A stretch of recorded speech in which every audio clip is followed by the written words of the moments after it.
नमस्कार दोस्तों, कैसे हैं आप लोग। Chapter number 5 Satish Chandra medial history किताब का उसका पार्ट नंबर 4।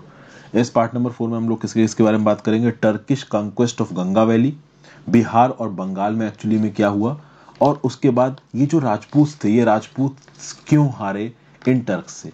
ये जो घुरिड्स इंडिया में एंट्री मारेंगे, मोहम्मद गोरी इंडिया में एंट्री मारेगा, और उसके बाद ये जो बख्तियार खिलजी बंगाल के इलाके में जाके तरखाट मचाएगा, ये सब कैसे हुआ।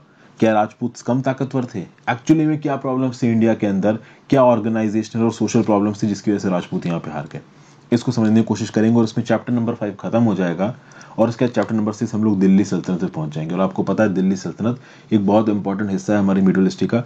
इनफैक्ट मैं आपको जो अभी पढ़ाता हुआ आया हूँ वो सब इंपॉर्टेंट है। ये सतीश चंद्रा की जो पूरी की पूरी किताब है ना, बहुत प्रिसाइज फॉर्म में मोस्ट इंपॉर्टेंट मिडिल हिस्ट्री हमारे सामने लेके आती है, इसलिए इसको मैं मोस्ट हॉलिस्टिक मैनर में आपके साथ कवर कर रहा हूँ। बैकग्राउंड में थोड़ा सा हो सकता है आपको तर की आवाज आ रही हो, रीजन बीइंग बाहर पानी बरस रहा है, तो प्लीज बियर विद मी। तो शुरुआत करते हैं। देखिए गुरिड डायनेस्टी कहां कहां तक फैली थी, ये पूरा आपको इस नक्शे में दिख जाएगा। 1148 से लेके 1215 तक आप कह सकते हो ये गुरिड डायनेस्टी रही है। आपको पूरा का पूरा पाकिस्तान यहाँ पे गुरिड डायनेस्टी के अंदर नजर आ रहा है। कुछ हद तक आपको जो अफगानिस्तान का इलाका है ये भी गुरिड डायनेस्टी के अंदर नजर आ रहा है।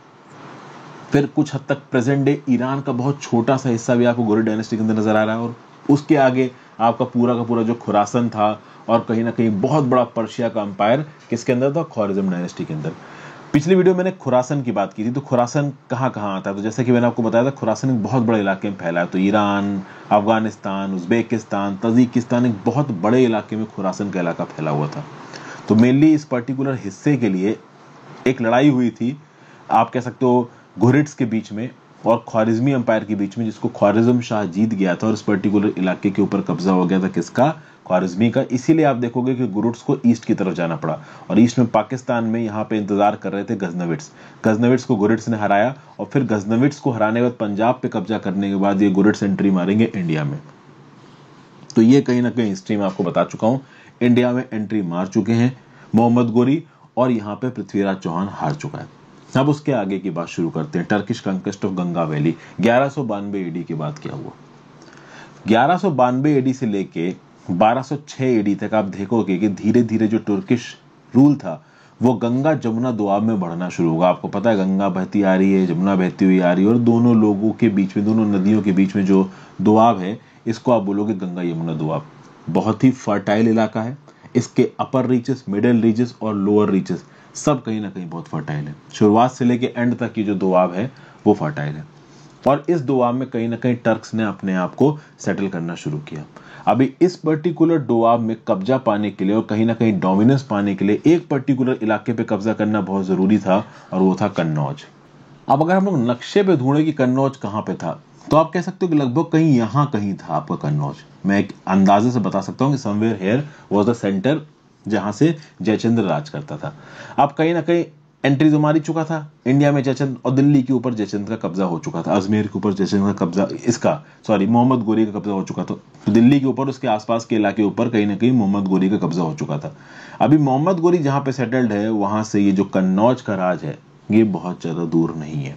लेकिन जयचंद को हरा पाना अभी भी एक बड़ा टास्क था। ऐसा नहीं है कि मोहम्मद गोरी उठेंगे सुबह अपनी आर्मी के साथ और जाके वहां पे जयचंद को हरा देंगे। जयचंद काफी स्ट्रांग रूलर था। हालांकि स्ट्रांग रूल होने के बावजूद भी ऐसा नहीं था कि जयचंद को हराया नहीं जा सकता था। जयचंद पिछले 2 डिकेड से यहाँ पे राज कर रहा था, बट कहीं ना कहीं जयचंद थोड़ी बहुत लड़ाइयां पहले कर चुका था, और वहां पे जो सेना किंग था बंगाल का, उससे थोड़ा बहुत हारा भी था जयचंद। अच्छा, अब देखिए, जब बैटल ऑफ टरेन जीत गए ये टर्क्स, मोहम्मद गोरी, तो एकदम से इन्होंने जयचंद के ऊपर अटैक नहीं किया। धीरे धीरे अभी जयचंद के ऊपर अटैक होगा। टरेन के युद्ध के बाद आप देखोगे कि जो मोइजुद्दीन था, मोहम्मद गोरी था, ये कुछ समय के लिए गजनी वापस चला गया। और जब ये गजनी वापस गया तो इंडिया में इसका कामकाज कौन देख रहा था, तो इसका ट्रस्टेड स्लेव था कुतुबुद्दीन ऐबक। अगले 2 सालों तक आप देखोगे कि भले ही घोरी यहाँ नहीं था, पर इसके जो सर्वेंट्स थे, जिसके जो स्लेव्स थे, वो यहाँ पे काम कर रहे थे। तो कुतुबुद्दीन ऐबक ने जो अपर दोआब के इलाके थे, अगले 2 सालों में बहुत से इलाके थे जहां पे इन्होंने कब्जा किया। टर्क्स ने आसपास के इलाके लूटने शुरू किए, और कहीं ना कहीं जयचंद्र गहदवाला रूलर ने इंटरफियर नहीं किया।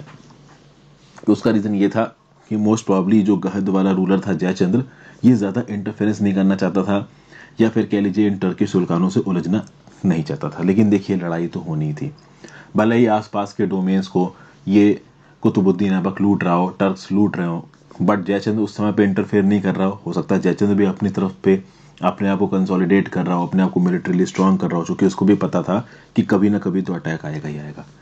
और ये अटैक आया 1194 में।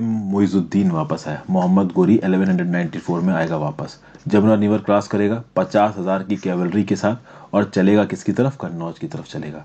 और उसके बाद आप देखोगे एक हॉटली कंटेस्टेड बैटल होगा मोइजुद्दीन गोरी और जयचंद्र के बीच में। कहाँ पे होगा, तो कन्नौज के पास एक चंदावर नाम की जगह है, वहां पे ये बैटल होगा। और आप देखोगे कि जयचंद्र ऑलमोस्ट काफी समय तक इस बैटल में टिका, बट एंड में हार गया। एंड में हार इसलिए गया क्योंकि एक जो एरो था वो जयचंद्र को आके लग गया, जयचंद्र मर गया।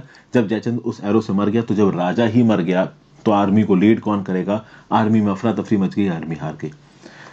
होता यह है कि जब एक जंग होती है, उस जंग का लीडिंग फिगर कौन होता है, राजा होता है।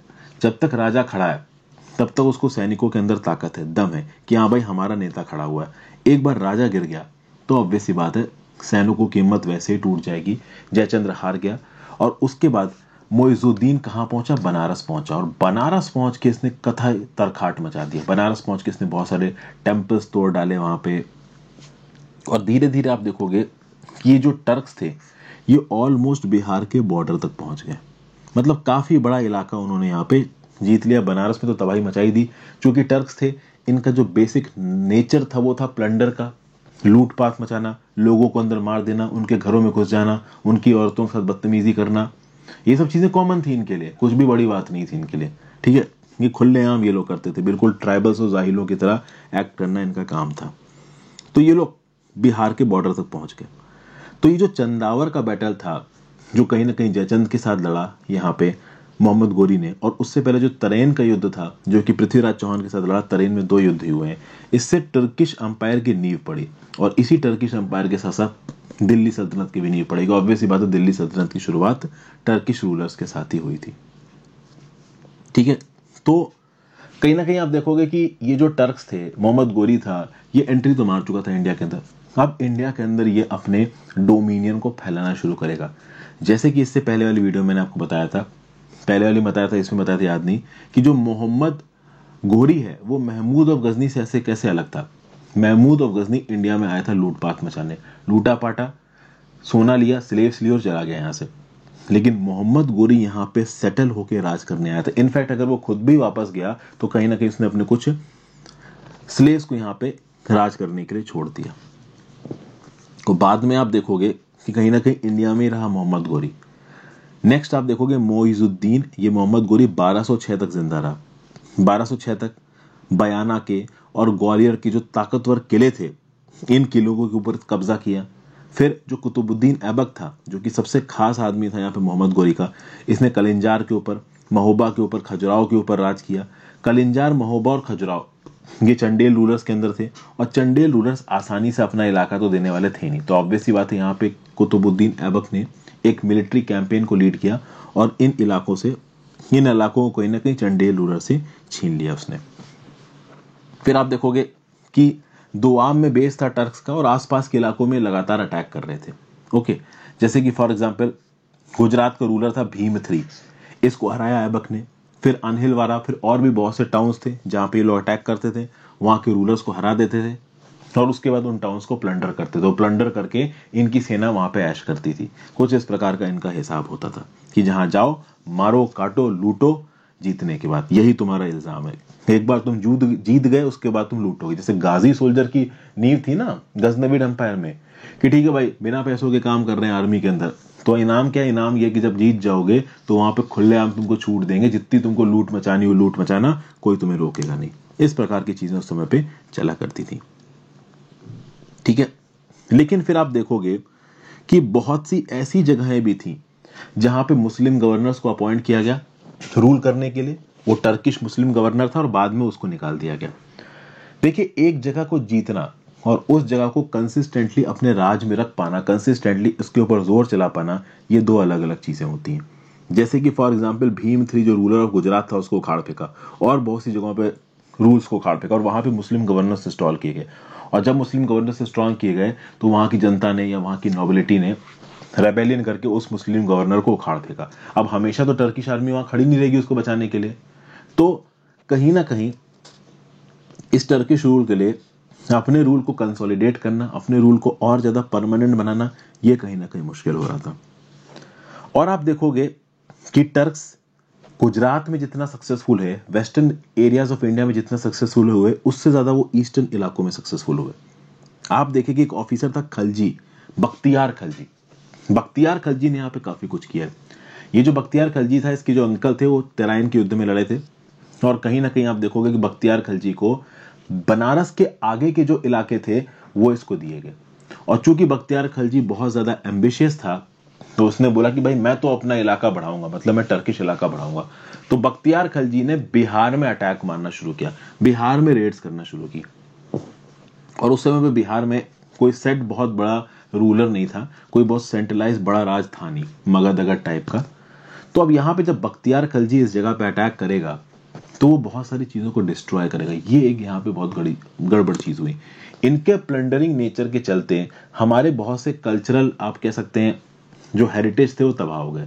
जैसे कि फॉर एग्जाम्पल जब बख्तियार खिलजी बिहार के इलाके में अटैक करेगा तो जो सदियों से खड़ी हुई नालंदा यूनिवर्सिटी थी और विक्रमशिला यूनिवर्सिटी थी उसको तबाह कर देगा। क्योंकि उस पर्टिकुलर इलाकों में कोई सेंट्रल राजा बचा नहीं था, तो ये नालंदा और विक्रमशिला यूनिवर्सिटी को तबाह कर देगा। बहुत सारी दौलत कमाएगा ये, बहुत सारे इसके फॉलोवर्स आ जाएंगे, बट हमारी हेरिटेज भी इसने कहीं ना कहीं खराब की।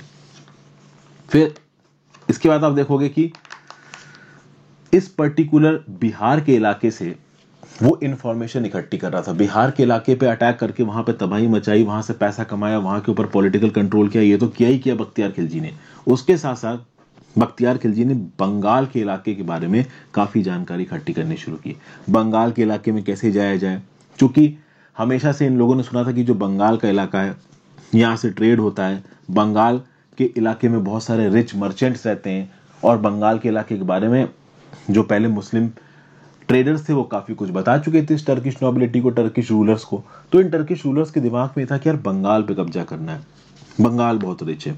तो बख्तियार खिलजी ने काफी इसकी प्रेपरेशन की, और अगर बंगाल पे कब्जा पाना है तो एक सेना करके डायनेस्टी थी बंगाल में, उसको हराना पड़ेगा।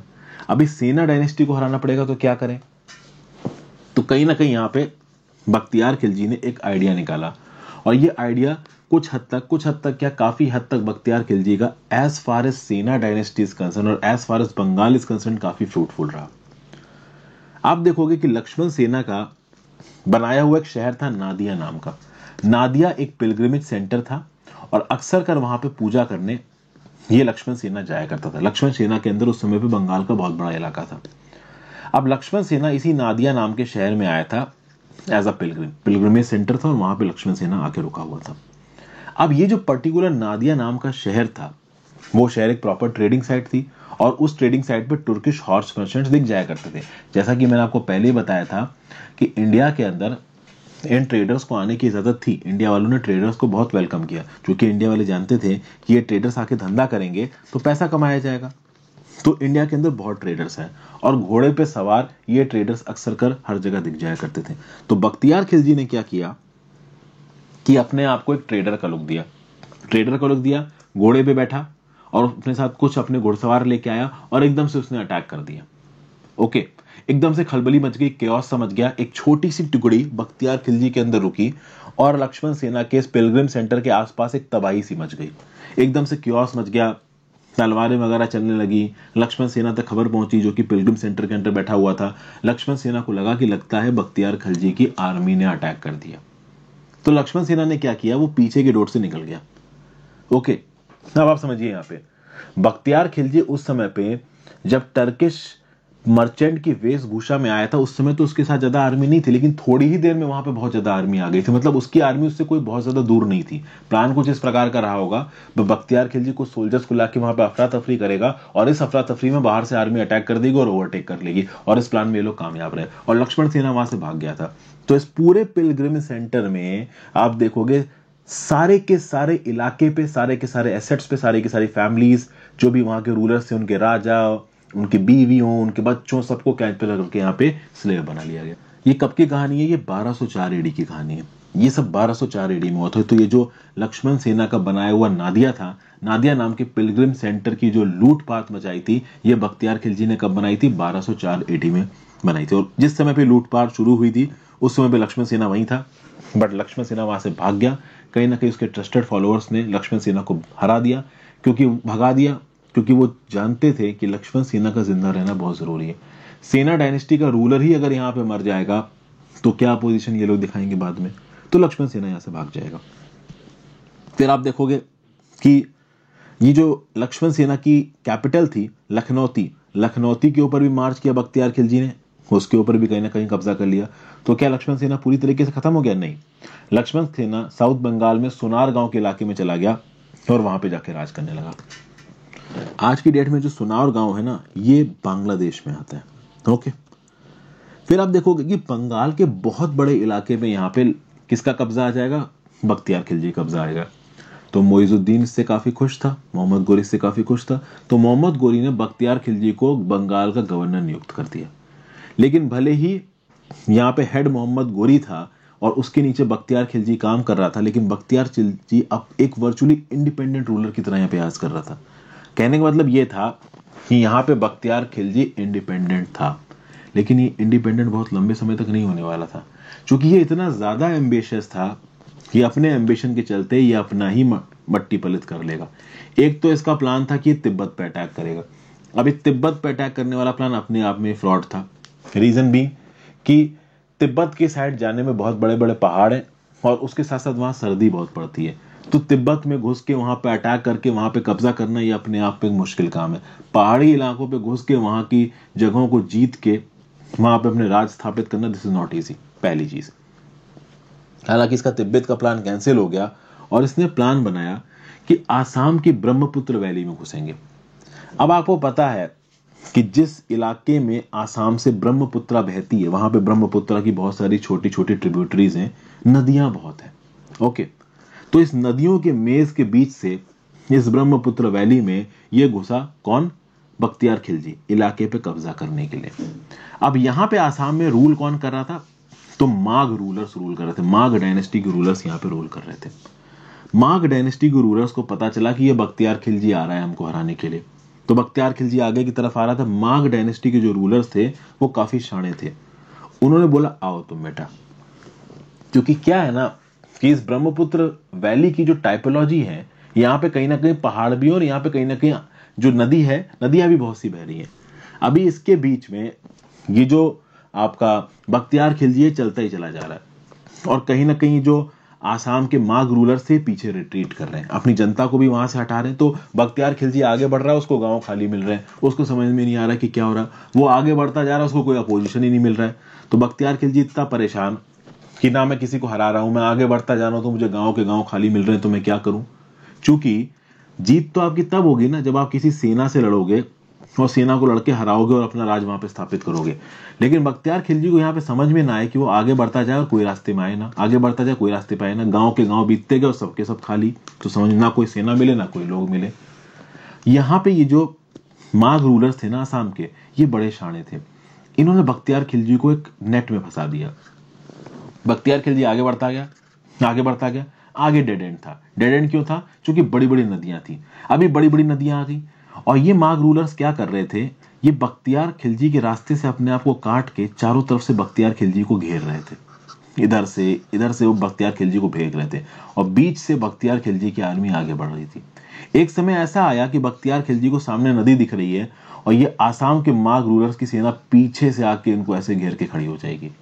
आप समझिए, पहले तो माघ रूलर्स ने इस बख्तियार खिलजी की आर्मी को थकाया। बहुत समय तक ये लोग आगे बढ़ते रहे, आगे बढ़ते रहे, आगे बढ़ते रहे, बहुत थकाया।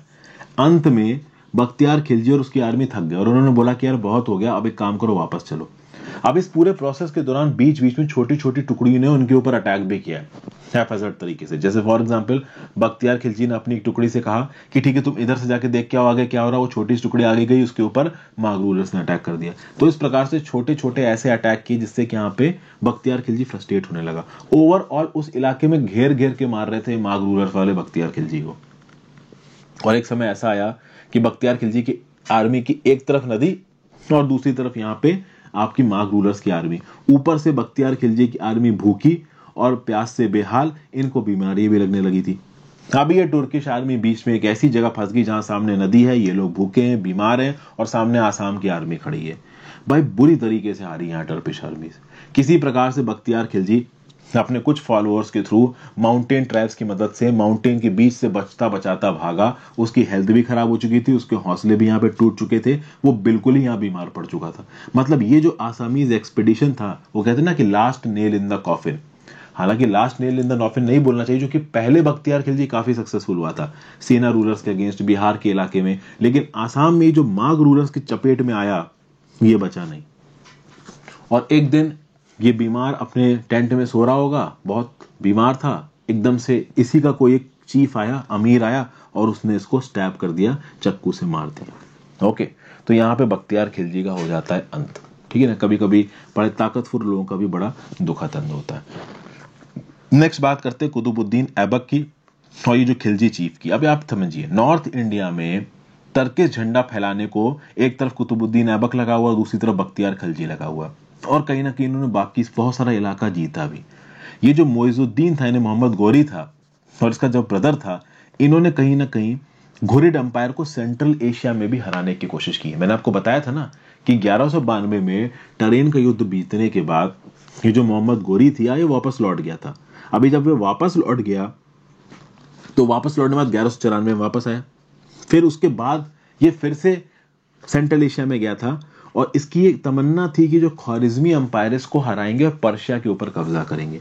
लेकिन मोइजुद्दीन मोहम्मद गोरी बहुत बुरी तरीके से हारा ख्वारिज्मी रूलर से। 1203 में बहुत बुरी तरीके से हारा और यह हारना इनके लिए अच्छा रहा, क्योंकि जो गुरिद डायनेस्टी थी, जो मोहम्मद गोरी था, इसका जो बहुत बड़ा सपना था कि भाई ख्वारिज्मी अंपायर के इलाके के ऊपर कब्जा कर लेंगे, ये सपना इसका यहाँ पे पूरी तरीके से टूट चुका था। इसको समझ में आ गया था कि अब ख्वारिज्मी अंपायर के ऊपर तो देखो कब्जा हो नहीं पाएगा, तो इसने सेंट्रल एशिया में ख्वारिज्मी अंपायर को भूल गया, वेस्ट जाना और नॉर्थ जाना भूल गया। अब ये सिर्फ ईस्ट जाएगा और ईस्ट में क्या है, इंडिया है। तो इसने पूरी की पूरी अपनी एनर्जीज को इंडिया पे फोकस किया, क्योंकि कहीं ना कहीं यहाँ पे अगर मोहम्मद गोरी सेंट्रल एशिया में इन्वॉल्व रहता तो उस हद तक ये टर्किश अंपायर इंडिया में ना फैल पाता। तो चूंकि वो वहां पे हार चुके थे तो वो इंडिया में आए, इनके पास और कोई जगह ही नहीं बची जाने को। ठीक है भाई, और एक टर्किश स्टेट यहाँ पे बनना शुरू होगा इंडिया में। इसका मॉडर्न फॉर्म दिल्ली सल्तनत के फॉर्म में निकल के आएगा आगे। अब एक और चीज हुई, 1203 में जब ख्वारिज्मी रूलर ने यहाँ पे मोहम्मद गोरी को हरा दिया तो इंडिया में बहुत सारे लोगों को लगा कि हम भी हरा सकते हैं मोहम्मद गोरी को। तो पंजाब, वेस्टर्न पंजाब जो आज की डेट का पाकिस्तान है, वहां पे खोखर करके एक वॉर लाइक ट्राइब रहा करती थी। इन खोखर्स को लगा कि इन टर्क्स को हम हरा सकते हैं और खोखर्स ने यहाँ पे रेबेलियन कर दिया। खोखर्स ने लाहौर और गजनी के बीच का कनेक्शन ही कट कर दिया। गजनी में सेंटर था टर्क्स का, लाहौर के ऊपर भी इनका कब्जा था, बट लाहौर के ऊपर खोखर्स ने बोला कि ये हमारा है, तुमसे कट, और गजनी से कोई कनेक्शन छोड़ दिया। कहीं ना कहीं मोइजुद्दीन को कुछ ना कुछ तो करना था। मोहम्मद गोरी को पता चल गया था कि सेंट्रल एशिया में तो हार गए और सेंट्रल एशिया में हारने की वजह से ये लोग मेरे खिलाफ बगावत करें तो बगावत दगानी पड़ेगी, और बगावत दगाने के लिए इसने अपनी आर्मी को बहुत क्रूर फॉर्म में भेजा। बहुत सारे खोखर्स को यहाँ पे मार दिया गया। मोइजुद्दीन ने लार्ज स्केल स्लॉटर किया, बहुत बुरी तरीके से लोगों को मारा और कहीं ना कहीं रेबेलियन को दबा दिया। लेकिन आप देखोगे कि जब मोहम्मद गोरी गजनी वापस आ रहा था, उस समय पे एक मुस्लिम फैनेटिक जो कि किसी दूसरे सेक्ट का था, उसने गजनी को मार दिया। ठीक है, आपको पता है कि मुस्लिम्स में भी बहुत सारे अलग अलग सेक्ट्स होते हैं और उन सेक्ट्स के अंदर बहुत सारे विवाद है, जैसे कि शिया सुन्नी सेक्ट, इसके अंदर अपने आप में एक बहुत बड़ी लड़ाई है और बहुत पुरानी लड़ाई है। आज की डेट में इंटरनेशनल जो पॉलिटिक्स है वो भी इसी बेसिस पे चल रही। सऊदी अरेबिया और आपका ईरान शिया सुन्नी के विवाद पे लड़ रहे हैं, बहुत हद तक ये भी उनके रूट कॉज में है। फिर आप आगे देखोगे कि बहुत बार ये जो आपका मोइजुद्दीन मोहम्मद बिन सम है, जिसको आप मोहम्मद गोरी बोलते हैं, उसको महमूद ऑफ गजनी के साथ कंपेयर किया जाता है। तो क्या मोइजुद्दीन मोहम्मद बिन साम का कंपैरिजन मोहम्मद ऑफ गजनी के साथ सही है?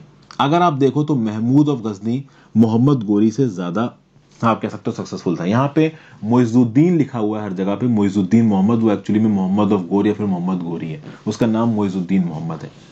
तो अक्सर कर महमूद ऑफ गजनी को, मैं मोइजुद्दीन को मोहम्मद ऑफ गोरी बोल रहा हूँ, तो गोरी बोल रहा हूँ, तो कभी कभी महमूद को गोरी के साथ कंपेयर किया जाता है। अगर आप वॉर में देखो तो महमूद ऑफ गजनी मोहम्मद गोरी से ज्यादा सक्सेसफुल था, क्योंकि आप देखोगे कि Mahmud of Ghazni Central Asia में भी जीता। महमूद ऑफ गजनी के समय पे जो गजनवीड एम्पायर था उसको बहुत सारे non Islamic Turks tribes attack कर रही थी, ये आपको मैंने उस समय बताया था, और उसके खिलाफ ये महमूद ऑफ गजनी जीता था। साथ साथ इंडिया में भी जो भी रेड्स करी थी महमूद ऑफ गजनी में, सबने महमूद ऑफ गजनी कहीं ना कहीं जीता था। लेकिन अगर आप मोहम्मद गोरी को देखोगे तो मोहम्मद गोरी जब गुजरात में पहली बार उसने इंडिया में एंट्री मारी थी तब वो हारा था। प्लस प्रॉब्लम अब आपको यहाँ पे कंटेक्चुअली समझनी पड़ेगी। महमूद ऑफ गजनी जब इंडिया में घुसा था ना, इंडिया में कोई बहुत पावरफुल राजा नहीं था, ये आपको समझना पड़ेगा। लेकिन समझिए, जब मोहम्मद गोरी इंडिया में घुसा तब चौहान जैसे और जयचंद्र जैसे राजा खड़े हो गए थे, और चौहान और जयचंद्र जैसे राजाओं को हरा पाना आसान नहीं था। इसीलिए आप बात करोगे इंडिया में गोरी के अचीवमेंट्स को महमूद ऑफ गजनी से ज्यादा माना जाता है। वो अलग बात है कि सेंट्रल एशिया में मोहम्मद गोरी बहुत बुरी तरीके से हारा है, और सेंट्रल एशिया में कहीं ना कहीं मोहम्मद गोरी के कोई अचीवमेंट्स नहीं है, महमूद ऑफ गजनी के फिर भी अचीवमेंट्स हैं। लेकिन इंडिया के अंदर मोहम्मद गोरी के अचीवमेंट्स को महमूद ऑफ गजनी से ज्यादा इंपॉर्टेंट माना जाता है, क्योंकि भले महमूद ऑफ गजनी ने आराम से सबको हरा दिया, लेकिन उस समय पे कोई क्रेडिबल अपोजिशन नहीं था। बट मोहम्मद गोरी के समय पे बड़े बड़े राजे रजवाड़े थे, चौहान और जयचंद जैसे, जिनको हरा पाना अपने आप में मुश्किल था। फिर उसने कहीं ना कहीं सेना डायनेस्टी के रूलर को भी हराया, भीम III को हराया, चंडेल रूलर्स को हराया। तो ये आप कह सकते हो कि घोड़ी की इंडिया के अंदर बड़ी बड़ी अचीवमेंट्स थी। अब आप देखोगे कि कहीं ना कहीं अगर एक बड़े अंपायर पे रूल करने की बात की जाए तो महमूद ऑफ गजनी इंडिया के बाहर एक बहुत बड़े अंपायर पे रूल कर रहा था, इतने बड़े अंपायर पे कहीं ना कहीं गोरी रूल नहीं कर रहा था। लेकिन आपको एक और बात समझनी पड़ेगी, मोहम्मद गोरी इंडिया में इसलिए घुस पाया क्योंकि पंजाब का इलाका पहले ही महमूद ऑफ गजनी जीत चुका था, और महमूद ऑफ गजनी ने जो पंजाब का इलाका जीता था उस इलाके पे मोहम्मद गोरी ने अपना कब्जा किया और फिर पंजाब को अपना बेस बनाया और फिर नॉर्थ इंडिया के ऊपर अटैक किया। तो ये पंजाब का जो इलाका था प्रेजेंट डे पाकिस्तान वाला, इसको कब्जा करने का हक जाता है महमूद ऑफ गजनी पे, और उसी कब्जे के चलते बाद में कैपिटलाइज करके मोहम्मद गोरी इसको अपना सेंटर बनाएगा और नॉर्दर्न इंडिया में अपनी कंक्वेस्ट करेगा। नहीं तो ये कंक्वेस्ट करना बहुत ज्यादा मुश्किल था। इसलिए यहाँ पे जो कंपैरिजन है मोहम्मद गोरी के बीच में और महमूद गजनी के बीच में गलत है। गलत इसलिए क्योंकि दोनों के कंटेक्स्ट अलग थे, दोनों तगड़े मिलिट्री प्लानर्स थे, दोनों ने अपने अपने समय में जितना हो सका उतना किया। एक बात इन दोनों के बारे में बोली गई है कि ये लोग इस्लाम से बहुत ज्यादा कंसर्न नहीं थे। बहुत ज्यादा कंसर्न कहने का मतलब ये नहीं था कि इन्होंने धर्म के नाम पे तबाही नहीं मचाई, धर्म के नाम पे इन्होंने तबाही मचाई, धर्म के नाम पे इन्होंने हिंदुओं को काटा, धर्म के नाम पे इन्होंने टेम्पल्स तोड़े, इस्लाम का स्लोगन उठा के कहीं ना कहीं इंडियन सिटीज को, टेम्पल्स को तोड़ा, लूटा पाटा, सब कुछ किया इन्होंने धर्म के नाम पे। But at the same point of time administrative efficiency के लिए इन्होंने हिंदूज को भी चांस किया। इनकी आर्मी में हिंदू ऑफिसर्स काम करते थे, हिंदू सोल्जर्स काम करते थे। महमूद ऑफ गजनी ने भी हिंदू सोल्जर्स और हिंदू जनरल्स को हायर किया था, और मोहम्मद गोरी ने भी हिंदू जनरल्स और हिंदू सोल्जर्स को हायर किया था। लेकिन उसके बावजूद भी आप देखोगे कि जब भी इनको मौका मिला इन्होंने धर्म के नाम पे टेम्पल्स तोड़े, हिंदुओं को मारा, सब कुछ किया। टेम्पल तोड़ना तो इनके यहाँ फैशन था एक प्रकार का, ठीक है। बहुत सारे कन्वर्जन्स भी जबरदस्ती इन लोगों ने यहाँ पे करवाए हैं। तो ये चीज यहाँ पे आप देखोगे, धर्म के नाम पे ये कहीं ना कहीं इंडियन सिटीज के प्लंडर को जस्टिफाई किया करते थे। धर्म के नाम पे अगर आप किसी दूसरे धर्म के लोगों को मार रहे हो, उनके टेम्पल तोड़ रहे हो, तो ये इनके हिसाब से कहीं ना कहीं सही था। फिर चलते cause of the defeat of Rajput. Actually में यहाँ पे जो राजपूत हारे हैं ये क्यों हारे हैं, इसके कॉज को समझना यहाँ पे हमारे लिए जरूरी हो जाता है। भाई इतने बड़े बड़े नॉर्थ इंडिया के स्टेट्स, पृथ्वीराज चौहान जैसे, जयचंद जैसे, ये अलग बात है कि आपस में भी लड़ रहे थे, लेकिन 15 साल के टाइम पीरियड में सब हार गए। कैसे हार गए भाई? क्या हमारे जो लीडर्स थे वो कम ताकतवर थे? क्या वो बहादुर नहीं थे? भाई बहुत बहादुर थे।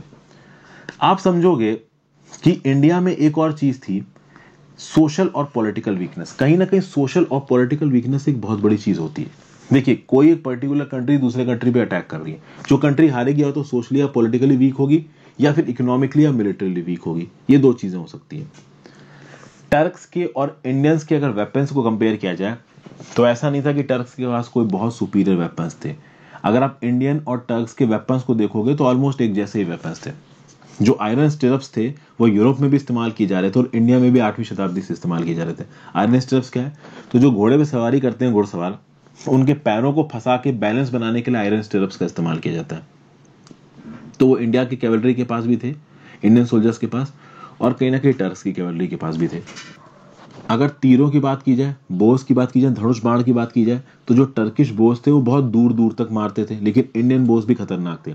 इंडियन बोस भले ही पास मारते थे लेकिन बहुत एक्यूरेट थे, बहुत डेडली थे। और इंडिया वाले क्या करते थे कि अपने बोस में थोड़ा सा अपने ये जो अपना ये इनका जो बोस होता था, धनुष बाण होता था, अपने बाण में ये लोग थोड़ा पॉइजन लगा देते थे। तो जिसको भी वो बाण लगता था ना, वो पॉइजन से मर जाता था अगर जख्म से नहीं मारा तो। फिर आप देखोगे कि हैंड टू हैंड कॉम्बैट की बात की जाए तो इंडिया में जो तलवारें बनती थी वो वन ऑफ द बेस्ट थी, और इंडिया के तलवार बाजू भी कोई बहुत कम नहीं थे। इंडिया के पास एलिफेंट्स का भी एडवांटेज था। एक चीज जो जिसमें इंडिया टर्क से कम थे वो थे घोड़े। घोड़े की जो नस्ल और घोड़े की जो ब्रीड टर्क्स के पास थी वो इंडियंस के पास नहीं थी। टर्क्स के पास जो घोड़े थे वो बहुत तेज थे, टर्क्स के पास जो घोड़े थे वो बहुत स्टर्डी थे, और इंडियंस के पास जो घोड़े थे वो उतने तेज और उतने स्टर्डी नहीं थे। तो ये कुछ कंपैरिजन से यहाँ पे आपको दिखेगा कि बहुत ज्यादा वीक नहीं हो रहा है इंडिया, ना ही टर्क्स बहुत ज्यादा वीक हो रहे हैं, लेकिन सोशल और ऑर्गेनाइजेशनल सेटअप इंडिया का बहुत हिला हुआ था। इंडिया में फ्यूडलिज्म एक लिमिट से ज्यादा बढ़ चुका था, और फ्यूडलिज्म का मतलब क्या है कि एक राजे के नीचे बहुत सारे राजे रजवाड़े होंगे, और वो राजे रजवाड़ों की अपनी अपनी आर्मी होगी। अब वो राजा उन राजे रजवाड़ों को आर्मी के साथ बोलेगा कि आओ हमारी तरफ से लड़ो, तो ये जो लोकल लैंड एलिमेंट्स थे, ये चीफ्स थे, ये अपनी अपनी सेना रखते थे, और ये थोड़ी थोड़ी टुकड़ी लेके केंद्र में जब राजा के पास पहुंचते थे तो एक बड़ी आर्मी हो जाती थी इनकी। तो जब भी कोई इस प्रकार का अटैक होने वाला होता था गजनी का या गोरी का, तो इस प्रकार से आर्मी इकट्ठा की जाती थी। एक बार बैटल हो गया और मान लो राजपूत जीत गए तो वो आर्मी अपने लैंड चीफ के साथ अपने इलाके में चली जाती थी। सेंट्रलाइज्ड कंट्रोल नहीं था उस आर्मी का। भले ही राजपूत रूलर ऊपर है और अपने नीचे के सारे क्लैंस की जितनी भी आर्मी है सबको अपने पास बुलाएगा, लेकिन आर्मी का इमीडिएट कंट्रोल एक सब चीफ या चीफ के पास था, और सब चीफ और चीफ के ऊपर राजा था। तो राजा का सेंट्रलाइज कंट्रोल नहीं था यहाँ पे आर्मी के ऊपर। तो एकदम से अगर आर्मी को मोबिलाइज करना हो, राजा वो नहीं कर पाता था। वहीं पे अगर आप टर्क्स के ट्राइबल स्ट्रक्चर को देखोगे तो वहां पे इक्ता चलता था, ठीक है ना। टर्क्स के पास एक बहुत बड़ी लार्ज स्टैंडिंग आर्मी थी। इस इक्ता खालिसा के चलते कहीं ना कहीं जो सेंट्रलाइज्ड लीडरशिप थी आपकी टर्किश रूलर्स की, उनके पास ठीक ठाक पैसा आता था, और डायरेक्टली जो सोल्जर्स थे उनको कमांड कर पाता था उनका सेंट्रलाइज्ड रूलर। मतलब जो गोर की कमांड थी, जो मोहम्मद गोरी की कमांड थी, मुइजुद्दीन की कमांड थी, वो कमांड बिल्कुल सेंट्रलाइज थी। तो कहीं ना कहीं अपने हॉर्स मैन को सीधे सीधे मोबिलाइज करना, उनके साथ सीधे सीधे कनेक्ट करना, ये मोहम्मद गोरी के पास लेवरेज थी। हमारे राजपूत रूलर्स के पास लेवरेज नहीं थी। राजपूत रूलर्स पहले अपने चीफ को बोलते थे, वो चीफ जब अपने सब चीफ को बोलता था, वो सब चीफ आर्मी लेके सेंटर में पहुंचता था, उसमें लग जाता था समय। फिर एक और प्रॉब्लम थी, ऑर्गेनाइज्ड बॉडी ऑफ हॉर्समैन। देखिए, जैसा कि मैंने आपको पहले बताया, जब हजारों की तादाद में घोड़े टुकड़ुक करते हुए जा रहे हैं लड़ने के लिए, तो उस समय पे अभी हजारों और 2000 की तादाद में प्रॉपर मिलिट्री प्लानिंग होनी यहाँ पे बहुत जरूरी है। आपको बहुत लंबे डिस्टेंसेस कवर करने हैं, लड़ना भी है, एक दूसरे के साथ मैनूवर भी करना है, कौन किसकी बैक देख रहा है। इस प्रकार की लड़ाई में आप देखोगे तो टर्क्स ऑर्गेनाइजेशन में बहुत अच्छे थे, क्योंकि उनको ठीक ठाक सेंट्रल एशिया से एक्सपीरियंस आ चुका था। इंडिया में यहाँ पे राजपूत के जो कैवलरी थी उनको इतना एक्सपीरियंस नहीं मिल पाया था। दूसरी बात, राजपूत के पास आप देखोगे कि माउंटेड आर्चर्स बहुत ज्यादा नहीं थे। ओके, हैविली आर्म्ड कैवलरी नहीं थी उनकी। कहीं ना कहीं टर्क्स की कैवलरी बहुत ज्यादा आर्म्ड थी और माउंटेड आर्चर्स उनके पास ज्यादा थे। ऐसे आर्चर्स जो घोड़े के समय पे कहीं से भी कहीं पहुंच जाएंगे और तीर से मारेंगे। तो इस प्रकार की चीजें कहीं ना कहीं एक आप कह सकते हो कि एडवांटेज दे रही थी इन टर्क्स को, ठीक है। आगे बात करते हैं। इन एडवांटेज के चलते आप देखोगे कि ये जो ज्यादा फिजिकल रिसोर्सेज और ह्यूमन रिसोर्सेज से भले हुए जो राजपूत थे वो हार गए थे। अगर ये जो कुछ एडवांटेजेस टर्क के पास नहीं होते, जैसे कि for example centralise control, heavily armed cavalry, heavily armed mounted archers, इस प्रकार की चीजें कहीं ना कहीं अगर राजपूत अपने समय पे अपनी तरफ कर लेते तो वो इतनी बुरी तरीके से हारते नहीं, या फिर कहिए वो हारते ही नहीं। फिर उसके बाद आप देखोगे कि सोशल और ऑर्गेनाइजेशन सेक्टर ऑफ टर्क, जैसा कि मैंने आपको पहले बताया, टर्किश चीफ को एक पीस ऑफ लैंड अलोकेट किया जाता था जिसको बोला जाता था इक्ता, और वहां से वो लैंड रेवेन्यूज और टैक्सेस कलेक्ट करता था, और उसका थोड़ा सा हिस्सा कहीं ना कहीं सेंट्रलाइज्ड आप कह सकते हो रूलर को दे देता था। लेकिन फिर भी जो मिलिट्री थी, मिलिट्री का कंट्रोल कहीं ना कहीं सेंट्रली टर्किश रूलर के पास था। इंडिया में ऐसा नहीं था। आप देखोगे कि जो इक्ता वाला सिस्टम है दिल्ली सल्तनत में इंट्रोड्यूस किया जाएगा। मतलब कि एक जो चीफ है, और वो चीफ ज्यादातर केसेस में इनका गुलाम हुआ करता था। आपको पता है कि गुलामों की प्रथा बहुत चलती है। आपने ये जो मूवी आई थी पद्मावत, उसमें भी देखा होगा कि अलाउद्दीन खिलजी एक गुलाम था। तो ये जो टर्किश रूलर्स आए थे, इनमें गुलामों की प्रथा बहुत थी। ये गुलाम कहीं ना कहीं सुल्तान की चहेते रहते थे, और इन गुलामों को ही इक्ता दिया जाता था। और ये इक्ते के चलते वो गुलाम कुछ पर्टिकुलर इलाके से जो टैक्स इकट्ठा करते थे, वो टैक्स का कुछ हिस्सा वो सरकार को देते थे, कुछ हिस्सा अपने सोल्जर्स के लिए रखते थे। ओवरऑल सोल्जर्स का कंट्रोल इस पर्टिकुलर इक्ता वाली सिचुएशन में गोरी के पास ज्यादा था, सेंट्रलाइज रूल के पास ज्यादा था, राजपूत में उतना नहीं था। ठीक है। फिर कुछ खालिसा लैंड भी थे जहां से सीधे सीधे पैसा आता था सुल्तान के पास, राजा के पास। तो राजा के पास ठीक ठाक पैसा रखता था, और राजा यहाँ पे कहीं ना कहीं अफोर्ड कर सकता था बड़ी आर्मी खड़ी करना। राजपूत रूलर्स ऐसा नहीं कर सकते थे। ऐसा नहीं था कि वेस्ट एशिया में और पर्शिया में अंपायर गिरते उठते नहीं थे, लेकिन आप समझो उनका जो ऑर्गेनाइजेशन था वो अलग था। और यही ऑर्गेनाइजेशन इक्ता के फॉर्म में दिल्ली सल्तनत के दौरान भी इंट्रोड्यूस किया जाएगा। आर्म्ड फोर्सेस वहां पे सेंट्रलाइज थी, और एक रूलर के लिए अपने ट्रूप्स का इमीडिएट कंट्रोल होना बहुत ज्यादा जरूरी था। प्लस जो तुर्किश ऑफिसर्स थे वो स्लेव्स थे, और ज्यादातर ये स्लेव्स अपने मालिक के प्रति बड़े वफादार थे, उनके गुलाम थे वो। तो सुल्तान उनके ऊपर पूरी तरीके से ट्रस्ट करता था, और वो अपने मालिक के लिए अपनी जान देने को भी तैयार रहते थे। राजपूत की अगर आप बात करो तो राजपूत में थोड़े बहुत इंटरनल डिसेंशंस थे।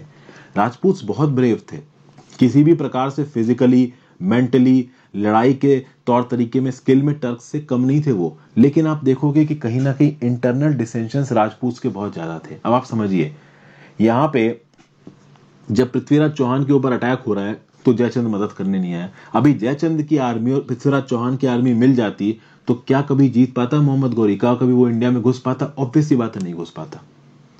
तो इस पर्टिकुलर लड़ाई में रिलीजन और कास्ट पे भी बहुत ज्यादा फोकस मत करना, क्योंकि भले ही टर्क्स इस गाजी स्पिरिट्स के साथ आए थे, भले ही टर्क्स यहाँ पे इस्लाम का नाम लेके टेम्पेस्ट तोड़ रहे थे, सारा बवाल कर रहे थे, बट ऐसा नहीं है कि रिलीजन के नाम पे कहीं ना कहीं इंडिया में ये प्रॉब्लम हो रही थी। रिलीजन के नाम पे, कास्ट के नाम पे ऐसा कुछ नहीं था। राजपूत आर्मी में बहुत सारे कुवर्म, लो कास्ट लोग भी थे जो कि कहीं ना कहीं इस लड़ाई में इन टर्क्स के खिलाफ लड़ रहे थे।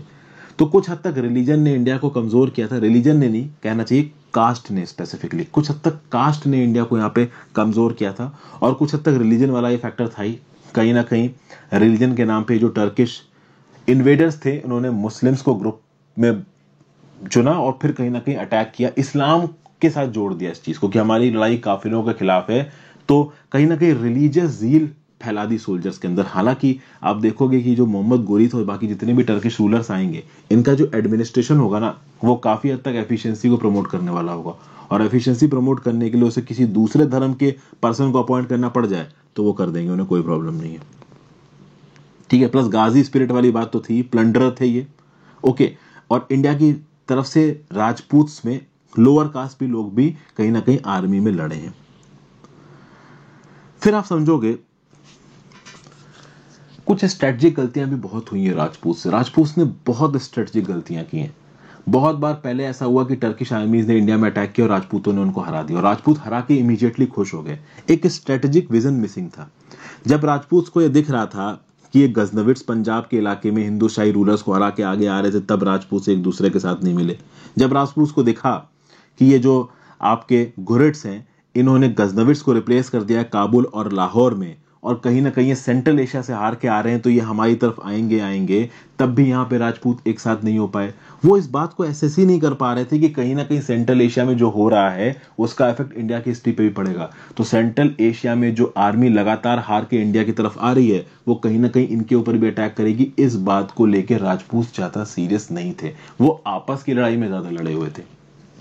उनके लिए इमीडिएट इंपॉर्टेंस आपस की लड़ाई थी।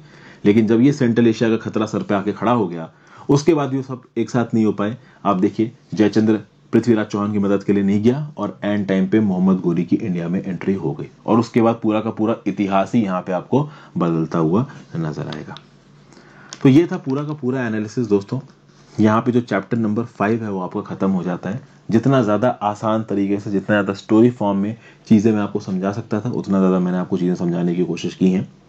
बहुत इंपॉर्टेंट पार्ट चल रहा है हिस्ट्री का। इसके बाद दिल्ली सल्तनत आएगा, और दिल्ली सल्तनत में भी मजा आने वाला है। दिल्ली सल्तनत आप कह सकते हो कि थोड़ा लंबा होगा, क्योंकि मीडियल हिस्ट्री में दिल्ली सल्तनत एक बहुत बड़ा पार्ट बनाता है।